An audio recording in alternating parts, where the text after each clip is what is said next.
بسم الله الرحمن الرحيم الحمد لله وكفى والصلاة والسلام على نبينا محمد وعلى آله وصحبه وسلم أجمعين وبعد maanta waa maalintii ugu horeysay bisha Ramadaan soona ku marayo galabta waxaan halkan u joognaa inaan afurino walaalahan masaakiinta ah waxaan u keenay maaragtay afurkii waxaan rajaynaynaa insha Allah inaan helno taageero bini'aadanimo oo dhanka maaragtay walaalaha dibadda iyo dalka joogaba inaan ugu soo taageeraan khayrkan aan wadno insha Allah bisha Ramadaan koo waay 29ka inta dhaman maaragtay soonka inta ka hartay waxaan rajaynaynaa inaad naga warqabtaano galabta waxaan keenay wax ka duwan berri aan keeno insha Allah afurin hadii la dhaho afurka laba u qaybsama sadadkan hadda anaga aan keenay oo soo karsan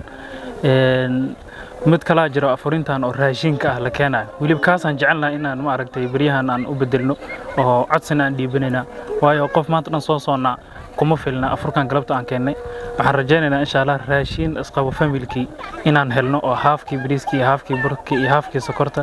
tamarta kartoonka caanaha gasaca wax walba qofku ku afuri lahaa inaan helna rajaynaynaa insha Allah